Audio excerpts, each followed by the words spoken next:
جو لوگ اہل دل ہیں روز اربعین ہے، اور یہ روز وہ ہے جس کی خصوصیت زیارت ہے۔ زیارت کے معنی ہوتے ہیں لقاء، زیارت کے معنی ہوتے ہیں ملاقات، یعنی جو لوگ اہل دل ہیں، اہل بصیرت ہیں، اور جن کی چشم قلب واہ ہے، ان کے لیے یہ دن مقرر کیا گیا ہے کہ آج وہ امام سے ملاقات کر سکتے ہیں۔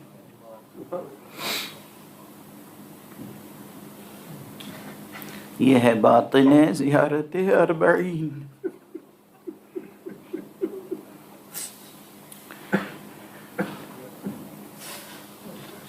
کیا عالم ہوتا ہوگا ان اہل دل کا جب وہ اپنے امام کو دیکھتے ہوں گے سر سے پیر تک زخمی ہی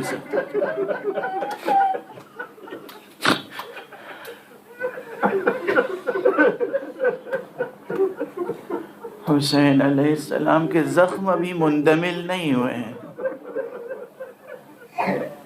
یہ زخم قیامت تک تازہ رہیں گے۔ حسین کا جسم مبارک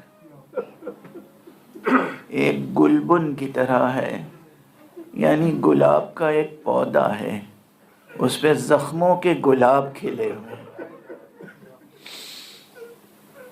اجرکم علی اللہ۔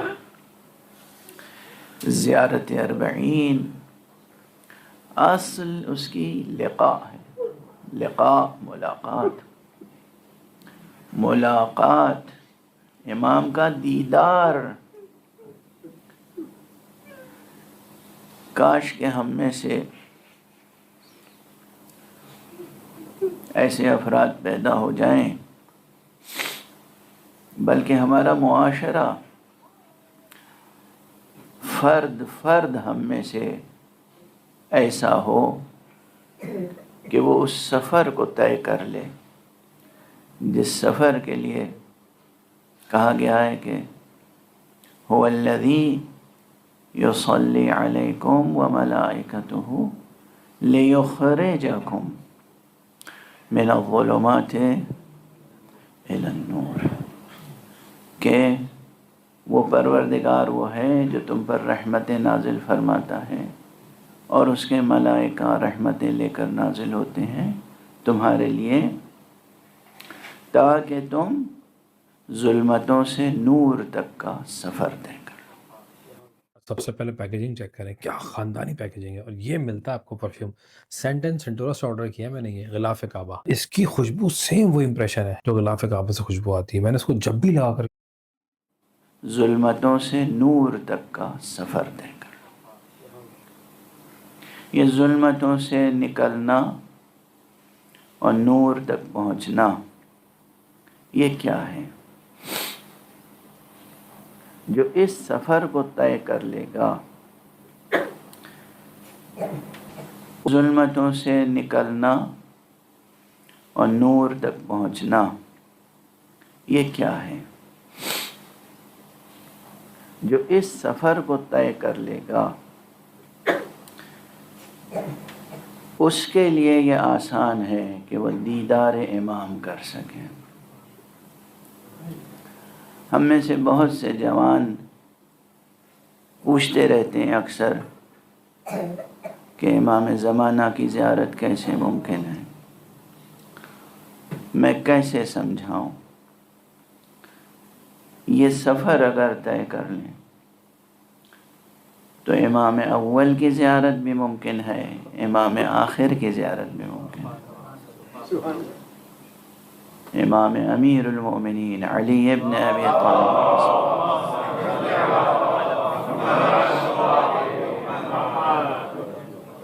ان کا دیدار بھی ممکن ہے، امام حسن کا دیدار ممکن ہے، امام حسین کا دیدار ممکن ہے، امام سجاد کا دیدار ممکن ہے، امام وقت کا دیدار بھی ممکن ہے۔ رسول اکرم صلی اللہ علیہ وآلہ وسلم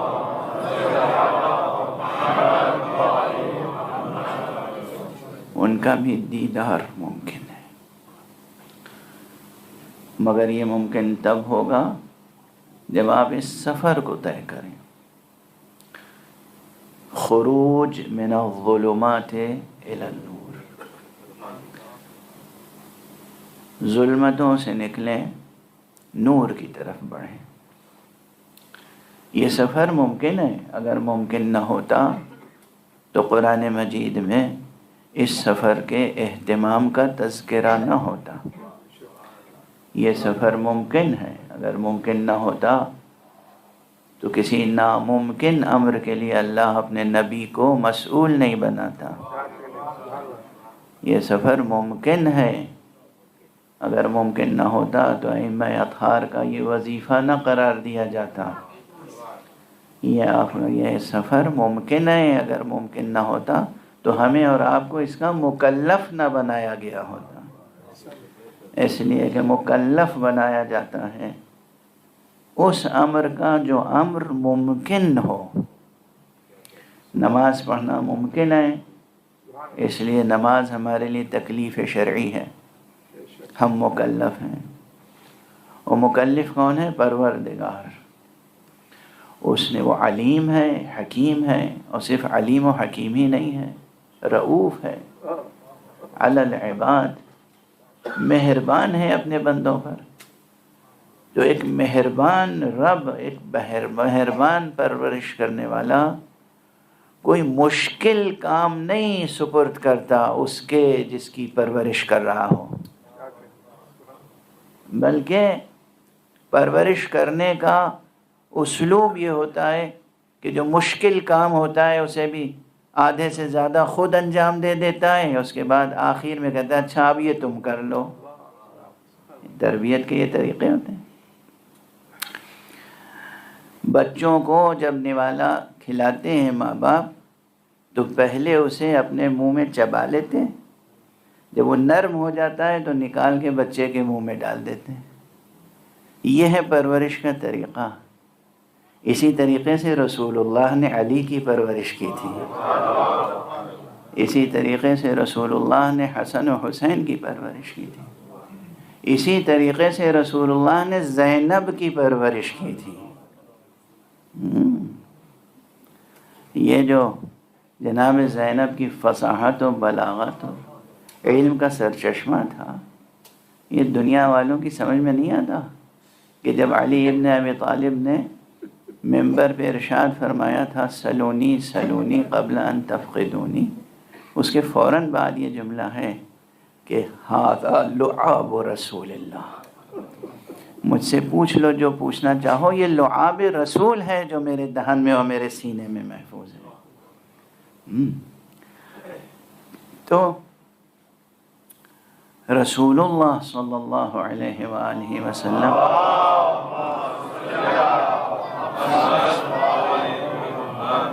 نے اسی طریقے سے تربیت فرمائی تھی۔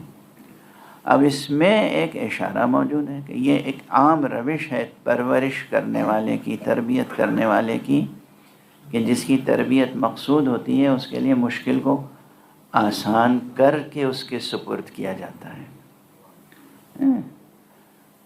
یہ نظام الہی ہے، یہ نظام ربوبیت ہے۔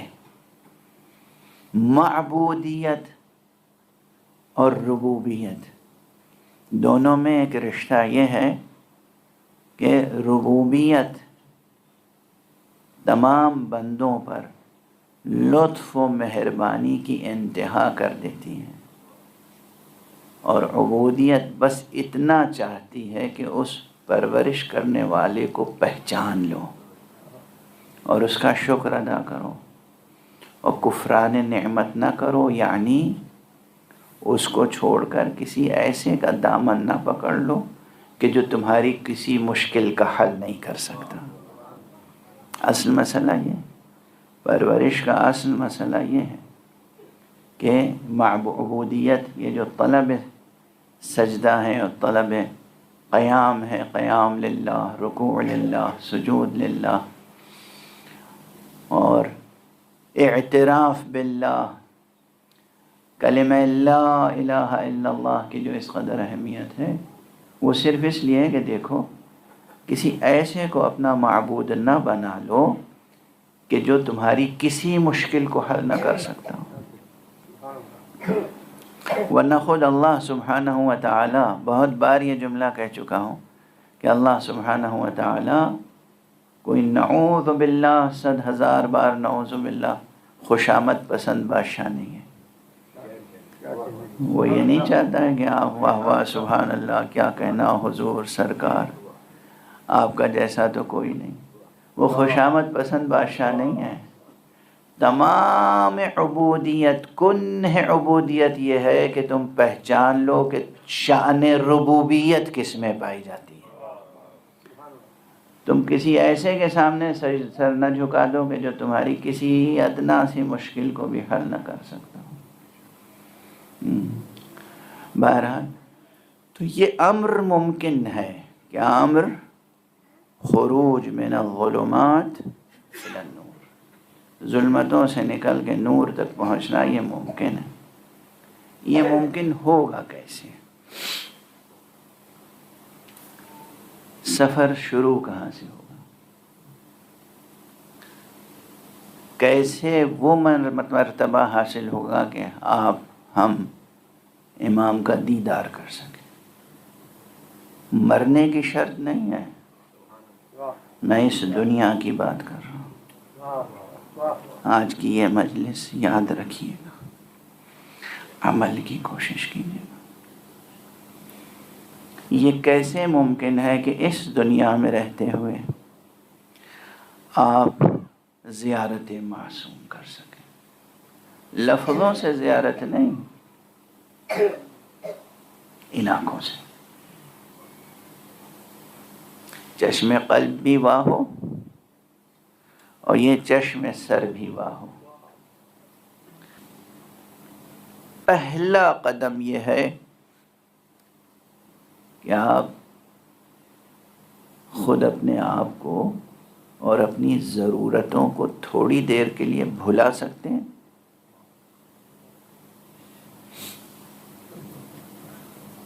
توجہ ہے میری طرف؟ تھوڑی دیر کے لیے اپنے آپ کو اور اپنی ضرورتوں کو بھلا سکتے ہیں۔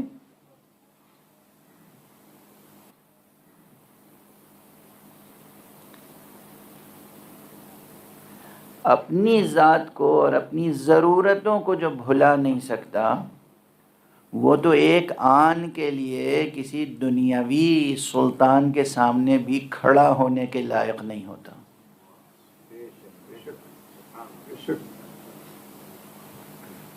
آپ کو معلوم ہے کہ دنیا میں حاکموں کے سامنے کھڑے ہونے کے آداب کیا ہیں؟ حضوری کے آداب کیا ہیں؟ پرانی کہانیوں قصوں میں تو سنتے ہی ہوں گے، پڑھتے ہوں گے، آج بھی یہی ہے۔ پہلے ایک بڑا سا تخت ہوا کرتا تھا، اس پہ ایک بادشاہ بیٹھتا تھا۔ اب اس تخت کے ٹکڑے کر دیے گئے، ہر ٹکڑے سے کرسیاں بنا لی گئیں، ہر کرسی پہ ایک بادشاہ بیٹھا ہوتا ہے۔ ان کے سامنے کھڑے ہونے کے کیا آداب ہیں؟ بس ان کا خیال رہے، ان کے سامنے جب کھڑے ہوں تو آپ اپنے کو بھول جائیں۔ پریکٹیکلی یہی، ٹھیک ہے نا؟ اگر دنیاوی آداب یہ ہیں تو سوچئے کہ اللہ سبحانہ و تعالیٰ کے سامنے کھڑے ہونے کے آداب کیا ہونے چاہیے۔ رسول اللہ صلی اللہ علیہ وآلہ وسلم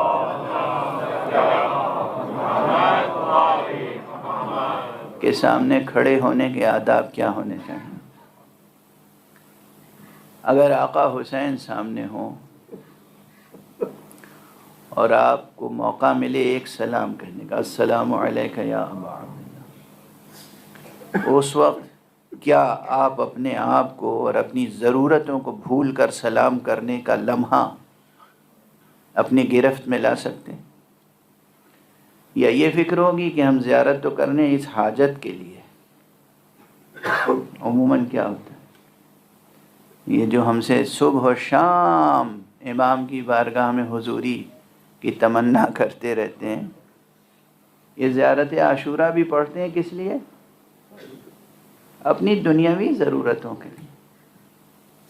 یہ امام کی زیارت پڑھتے ہیں کس لیے؟ اپنی دنیاوی ضرورتوں کے لیے۔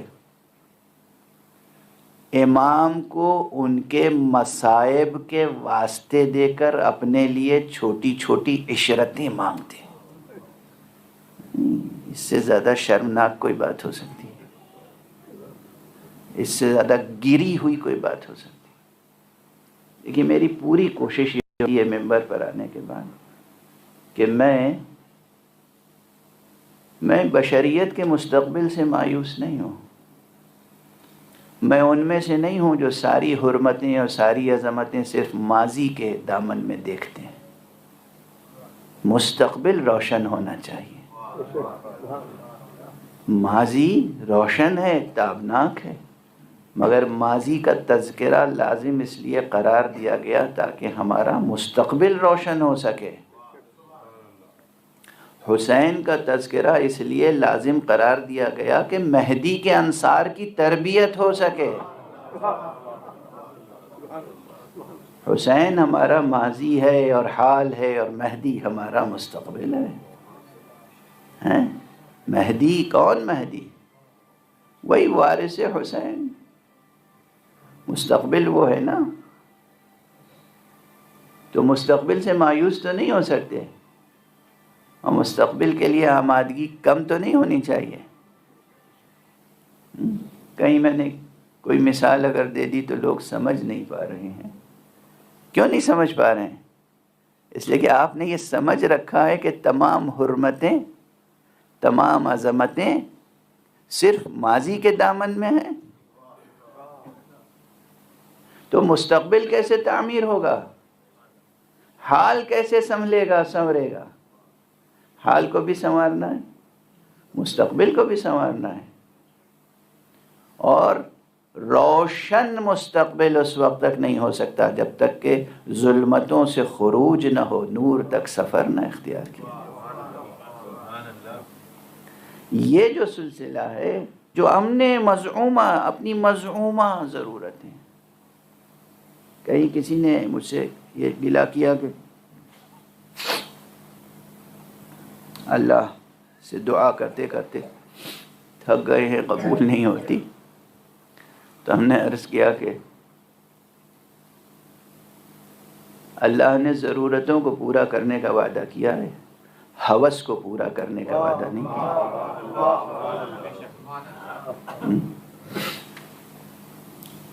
تو اگر وہ منزل آ جائے کہ آپ اپنی ضرورتوں کو نظر انداز کر سکیں۔ السلام علیکم، میرا نام عمر ہے۔ کہیں کسی نے مجھ سے یہ گلہ کیا کہ اللہ سے دعا کرتے کرتے تھک گئے ہیں، قبول نہیں ہوتی۔ اگر آپ سے کوئی ملنے کے لیے گھر پہ آیا اور ملنے کے بعد اس نے فوراً اپنی ضرورتیں بتا دیں تو آپ کیا سمجھیں گے؟ اسے مخلص دوست ہے۔ لیکن اگر وہ آیا اور اس نے کہا کہ ایک عرصہ ہو گیا تھا بھائی آپ کو دیکھا نہیں میں نے، آج دل چاہا کہ آپ کو دیکھ لوں، اور آپ لاکھ اس سے پوچھیں بھائی کوئی اور کام میرے لائق ہو تو بتاؤ، اور وہ یہی کہتا رہے کہ نہیں بھائی کوئی کام تھوڑی ہے، میں کسی غرض سے تو تھوڑی آیا تھا، بس ایک عرصہ ہو گیا تھا آپ کو نہیں دیکھا تھا، آج دیکھنے کے لیے آ گیا۔ آپ بتائیے اس کی کتنی قدر و قیمت آپ کے دل میں ہوگی، اور پھر آپ کے دل میں یہ جذبہ ہوگا کہ اس کی اگر کوئی ضرورت ہے تو بغیر کہے پوری کر دی جائے۔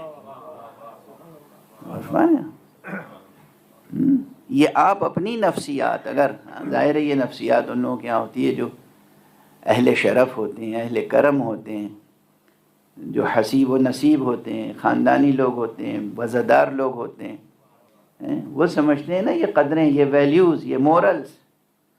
تو اگر ہم آپس میں ملاقات کی ان قدروں سے واقف ہیں اور ہیں کہ ہم غرض مند و بے غرض میں تمیز کرتے ہیں، تو پھر سوچئے کہ اللہ سبحانہ و تعالیٰ کی بارگاہ میں، معصومین کی بارگاہ میں کھڑے ہونے کے لیے ایک السلام علیک یا ابا عبداللہ کہنے کے لیے کیا ہم وہ لمحہ اپنی زندگی میں پیدا کر سکتے ہیں حقیقتاً کہ خود اپنی ذات کو اور اپنی ضرورتوں کو بھلا دیں، بے غرض کہیں السلام علیک یا ابا عبداللہ، اور پھر اس مشق کو جاری رکھیں؟ یعنی عموماً دیکھیں نا، اب یہ یقیناً میری باتیں بہت سے حضرات کی سمجھ میں نہیں آتی، مگر میں عاجزی سے کہہ رہا ہوں، میں کیا کروں؟ ہمیشہ آپ یہ سنتے ہوں گے اپنی حاجتوں کے لیے زیارت عاشورہ پڑھو، اپنی زیارتوں کے لیے زیارت عاشورہ پڑھو، اپنی حاجتوں کے لیے زیارت عاشورہ پڑھو۔ میں کہہ رہا ہوں بلا حاجت زیارت عاشورہ پڑھو۔ بدل گیا نا بیان؟ اپنے آپ کو بھلا کے زیارت عاشورہ پڑھو۔ یہ ہے نقطہ آغاز۔ جب یہ نقطہ آغاز ہوگا تو پھر پروردگار کی طرف سے پوری کائنات مدد کرے گی اور توفیق الہی حاصل ہوگی کہ آپ کی شخصیت اتنی بلند ہو جائے، چشم قلب وا ہو جائے، نگاہ سر، چشم سر ایسی دھل کے اشکوں سے پاک ہو جائے کہ آپ دیدار نور حسین ابن علی کر سکیں۔ یہ ممکن ہے، یہ ناممکن نہیں ہے۔ یہ بار بار جو قرآن مجید میں کہا گیا کہ لِيُخْرِجَكُم مِّنَ الظُّلُمَاتِ إِلَى النُّورِ، يُخْرِجُكُم مِّنَ الظُّلُمَاتِ إِلَى النُّورِ، یہ ایک حقیقت ہے۔ تو بس اگر آج کی اتنی گفتگو یاد رہ گئی تو میں سمجھتا ہوں کہ ایک بات میں نے آپ حضرات تک منتقل کی کہ آج زیارت اربعین روز زیارت ہے۔ آج کسی کی شہادت نہیں، آج کسی کی ولادت نہیں، آج ہم کیوں جمع ہوتے ہیں؟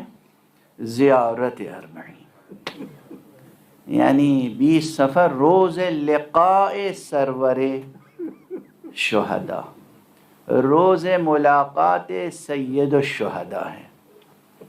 اس ملاقات کی کوشش کیجیے۔ جب آج زیارت پڑھیے تو پھر اس جذبے سے پڑھیے گا کہ پروردگار ہمارے نفس میں وہ بلندی پیدا کر دے، ہمارے ذہن میں وہ بلندی پیدا کر دے، ہماری روح میں وہ بلندی پیدا کر دے کہ ہم اپنی حاجتوں کو بھول کر، دیکھیے نا، خود اپنی ذات کو اور اپنی ضروریات کو کلمہ سلام ہو جائیں۔ جب آپ اس رتبے پہ پہنچیں گے تو پھر ادھر سے آواز آئے گی سلام قولا من رب الرحیم۔ آپ ایک سلام تو کہیں، آپ ایک سلام کہیں اپنی ذات کو بھول کر، پھر آپ سنیں گے کہ ادھر سے آواز آتی ہے سلام قولا من رب الرحیم۔ سلامتی ہے، وعدہ سلامتی ہے، وعدہ بقا ہے۔ اللہ کی طرف سے وعدہ سلامتی کے معنی کیا ہے؟ وعدہ بقا۔ اللہ کی طرف سے سلامتی کے معنی ہے وعدہ بقا، یعنی تم فنا نہیں ہوگے، دامن رحمت الہی میں ہمیشہ ہمیشہ باقی رہو گے۔ یہ حقائق ہیں، یہ شاعرانہ مضامین نہیں ہیں، یہ تخیل نہیں ہے، یہ امیجنیشن نہیں ہے، یہ تقریر نہیں ہے، یہ حقائق ہیں، یہ سچائیاں ہیں۔ جو آقا حسین کے ہو گئے وہ ہمیشہ کے لیے باقی ہو گئے۔ بس کاش کہ ہم اور آپ بھی آقا حسین کے ہو جائیں، اور جب ہم آقا حسین کے ہو جائیں گے تو ہم بہت بآسانی آقا امام مہدی کی نظر انتخاب میں آ جائیں گے۔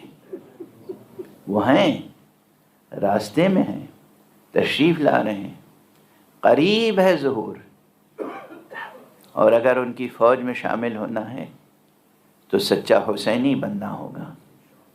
سچا حسینی بننا ہے تو اپنی ذات کو فراموش کرنا ہوگا، اپنی ضروریات کو فراموش کرنا ہوگا۔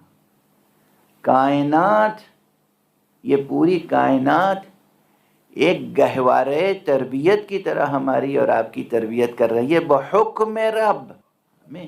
ہمیں اپنے مجھے اس وقت بے اختیار، اور وہ بھی مرحوم و مغفور شاعر اہل بیت سید آل رضا کے، سید آل رضا بہت اچھے شاعر تھے. اس کرب و بلا آج بھی ہے، کربلا والے نہیں، کرب و بلا آج بھی ہے، مرنا آتا ہو تو جینے کا مزہ آج بھی ہے.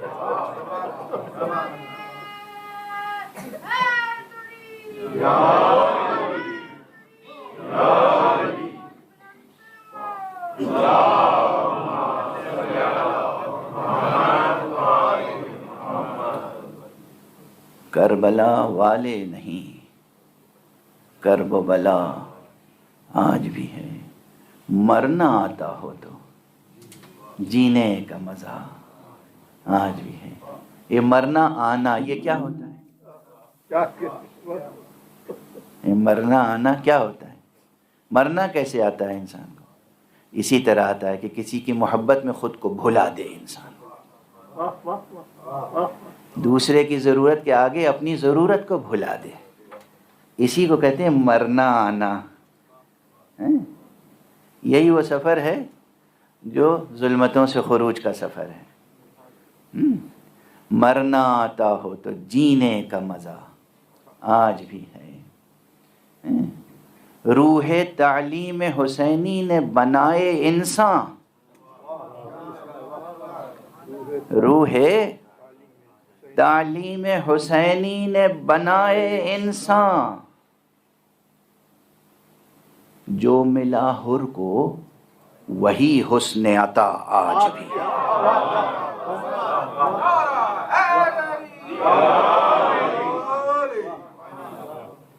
روح تعلیم حسینی نے، روح تعلیم حسینی نے بنائے انسان، جو ملا حر کو وہی حسن عطا آج بھی ہے.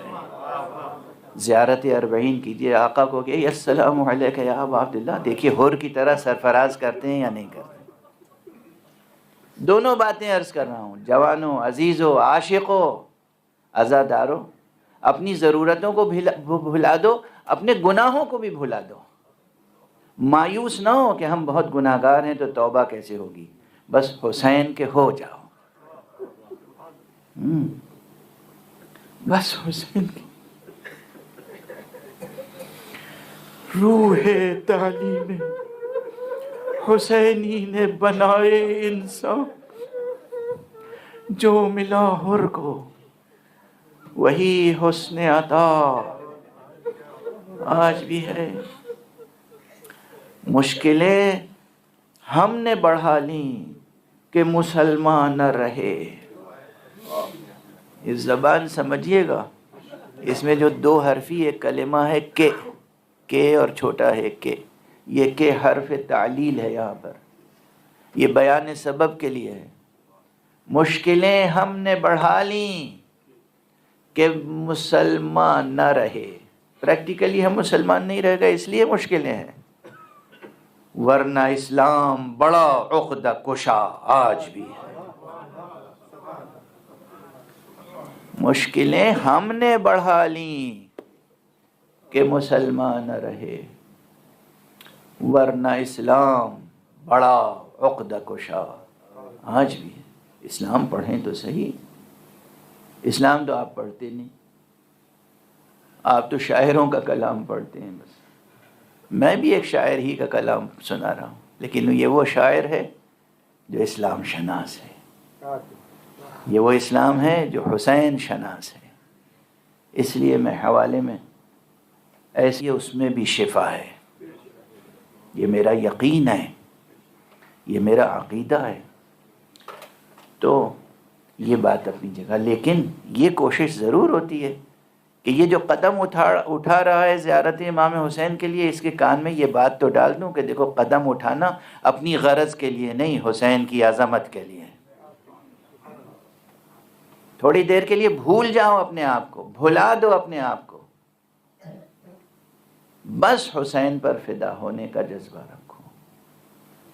کاش ہمارے جوانوں میں یہ جذبہ پیدا ہو جائے۔ جب یہ جذبہ پیدا ہو جائے گا اور اس جذبے سے آپ سلام پڑھیں گے نا، خدا کی قسم جب زیارت پڑھ رہے ہوں گے تو سامنے حسین نظر آ رہے، آپ اپنی آنکھوں سے یہ منظر دیکھیں گے کہ ایک شام سے ایک قافلہ آ رہا ہے، قبر حسین پر حسین علیہ السلام کا ایک قدردان ہے جو پکار رہا ہے، یا حسین، یا ابا عبداللہ، یا ابن رسول اللہ، انا جابر یا حسین، انا ابن عبداللہ یا حسین یا ابا عبداللہ۔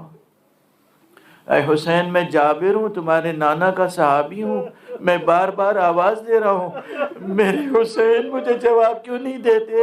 پھر خود ہی جابر جواب دیتے ہیں، ہاں میں سمجھتا ہوں کس طریقے سے تم جواب دے سکتے ہو، اس لیے کہ تمہارا جسم یہاں ہے لیکن سر نو کے نیزہ پر۔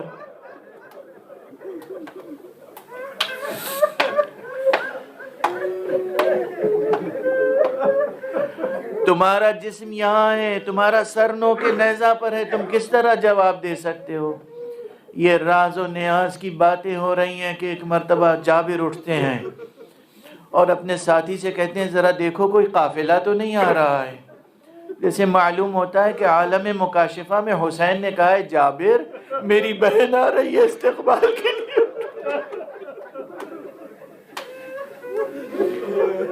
جابر عطیہ سے کہتے ہیں دیکھو کوئی لشکر تو نہیں آ رہا ہے، کوئی قافلہ تو نہیں آ رہا ہے۔ عطیہ آگے بڑھتے ہیں اور واپس آتے ہیں، ہاں ایک قافلہ آ رہا ہے، کوئی لشکر نہیں ہے، کوئی فوج نہیں ہے، ایک قافلہ ہے، سیاہ محملیں ہیں، اسی قبر مطہر کی طرف رخ ہے۔ کہا عطیہ جاؤ، یہ کوئی اور نہیں ہے، علی ابن الحسین زین العابدین ہے، یہ سیدہ زینب کبریٰ استقبال کرو۔ آگے بڑھیں۔ جب آپ اخلاص پیدا کر لیں گے، جب آپ ظلمتوں سے نور تک کا سفر طے کر لیں گے، آپ اپنی آنکھوں سے یہ منظر دیکھیں گے، آپ آوازیں سنیں گے، زینب کہہ رہی ہے بھیا حسین۔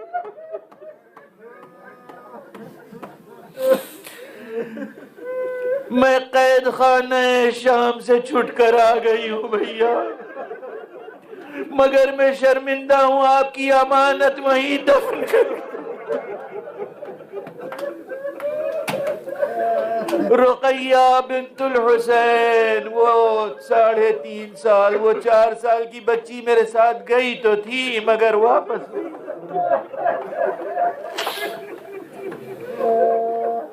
اجرکم علی اللہ۔ اللہ آپ کی آنکھوں کو کبھی غم حسین میں خشک نہ رکھے، اللہ آپ کی زیارتوں کو قبول فرمائے، آپ کی عزاداریوں کو قبول فرمائے، آپ کے آنسوؤں کو در شاہوار بہشت کا درجہ عطا فرمائے۔ روز 40 ہے، قافلہ آیا ہے چھوٹ کے شام سے، حسین کی زیارت کر رہا ہے۔ بس اب ایک واقعے کی طرف اشارہ کر دوں اور گفتگو تمام، تاکہ آپ ماتم بھی کر سکیں، نوحہ بھی پڑھ سکیں۔ ایک روایت یہ ہے، معتبر کتابوں میں ہے، کہ جو آیا ہے قافلہ، اس قافلے میں جناب زینب ہیں، اور جناب زینب کے جذبات کون اندازہ کر سکتا ہے، لیکن جذبات کے ساتھ ساتھ جناب زینب پر ذمہ داریاں بھی ہیں۔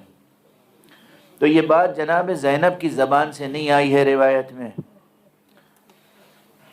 کہ جب سید سجاد نے مدینے کے لیے عزم سفر کیا اور قافلے سے کہا کہ اب مدینے جانا ہے، تو بی بی جناب زینب تیار ہو گئیں، سب بیویاں تیار ہو گئیں۔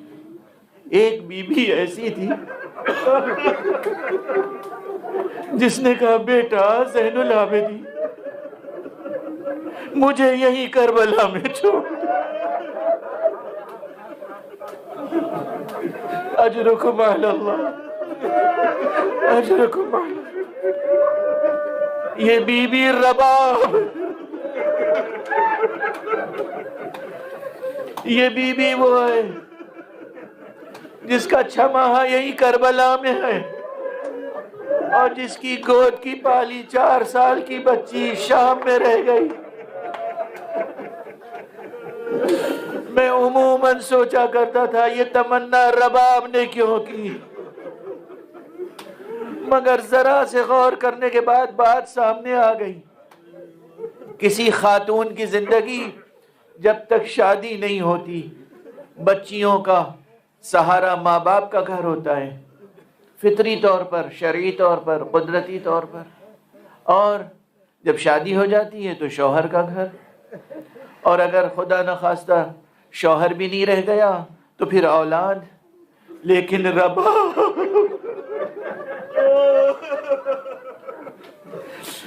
بی بی رباب کے سید و سردار آقا حسین کربلا میں ہے۔ اس کے بعد شام تک اگر بی بی گئی تو یقیناً اپنی بچی کی خاطر سے گئی۔ ظلم تھا، جبر تھا، اسیر ہو کے گئی، مگر ساتھ میں بچی بھی تو اسیر تھی۔ اور جب بچی قید خانہ شام میں رہ گئی تو شام سے کربلا تک بس شاید اس فیصلے نے بی بی رباب کا ساتھ دیا ہو کہ پھر بھی وہ بچی جو شام کے زندان میں رہ گئی وہ 4 برس کی تھی، وہ بچہ جو کربلا میں مدفون ہے وہ 6 مہینے کا بچہ۔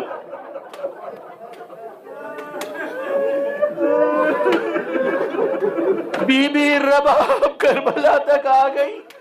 اس کے بعد جب مدینے جانے کا وقت ہوا تو سید سجاد سے کہا، بیٹا سید سجاد تم جاؤ، سب کو لے کر جاؤ، مجھے یہیں کربلا میں چھوڑ دو۔ کہا آپ کیا کریں گی مادر گرامی، کیا کریں گی؟ کہا وہ سامنے دریا بہ رہا ہے، میں پانی لاؤں گی، پیاسوں کی قبروں پر پانی کا چھڑکاؤ۔